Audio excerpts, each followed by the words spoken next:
Doesn't look like I'm driving today. As you can see, it's pretty nasty out.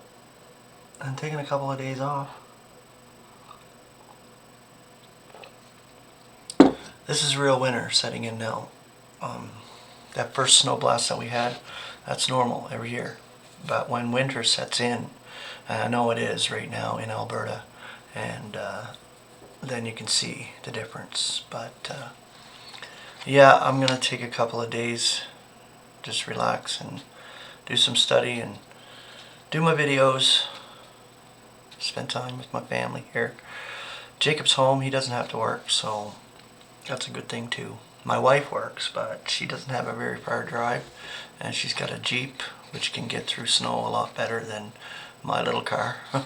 So she goes to work for sure.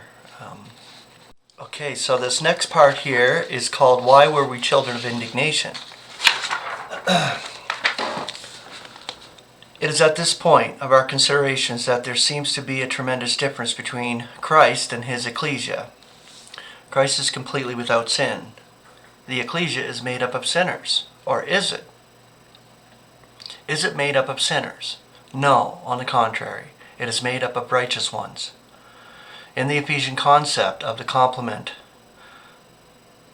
of a sinless Christ, the ecclesia cannot be something that is contaminated with sin. It must be holy and flawless.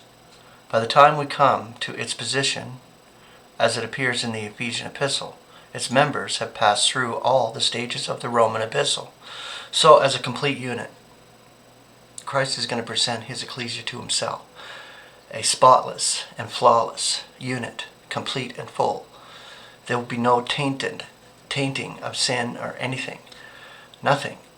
We were chosen in Christ before the disruption, but we had to come through this experience in order for God to display his grace on such as we were. We have been justified. We have been made righteous in God's sight. Nothing is now condemnation to those in Christ Jesus. But we were once sinners. Once we walked in accord with the eon of this world. Once we were in our nature children of indignation, even as the rest. But now we bask in the vast love of God, who vivifies us together in Christ. But if we were chosen in Christ before the disruption of the world, and are therefore not in any way the offspring of rebellion, why are we called upon to pass through the experiences and tribulations of sinners? There's more than one answer to this question.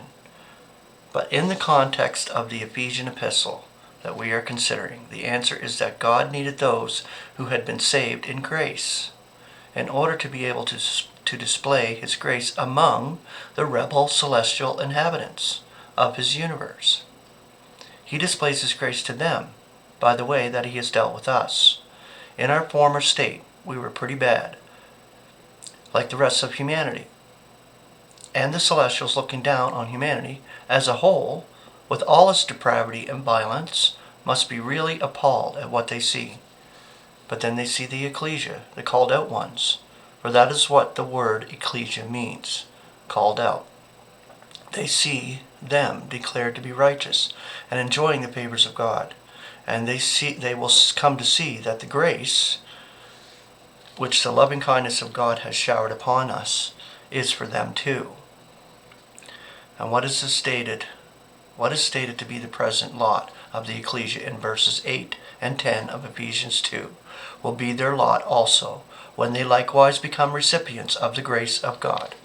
And this is the celestial hosts that are learning and seeing what God is doing with us. The riches of God's grace and glory. These verses 8 through 10 give the ultimate in salvation, when all creature endeavor is cast aside or cast on one side, and all is found to be of God. In grace through faith are you saved, and this is not out of you. It is God's approach present, not of works, lest anyone should be boasting.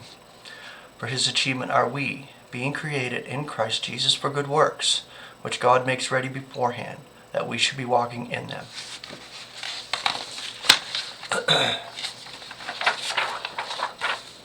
Yes, the transcendent riches of God's grace are to be displayed among the celestials.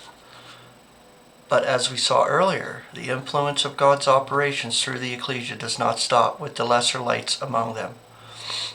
No, indeed, far from it. For in the 3rd chapter we find that the multifarious wisdom of God is to be made known to the sovereignties and the authorities among the celestials through the ecclesia, and this, as again we noted earlier, is in accord with the purpose of the eons. This is what God's purpose is all about, the universal display of His grace, and the ultimate reconciliation of all to Himself. This is what the ecclesia was created for. This is the calling with which we were called. It is nothing less than being the complement of Christ to bring God's purpose to its grand and glorious ultimate at the consummation of the eons. So all our experiences are necessary as that display, and we are already put on display among the celestials now. And then, to His whole universe, will the display of God's grace be given out through the ecclesia, which is the body of Christ, and what God has done with us. Grace and peace.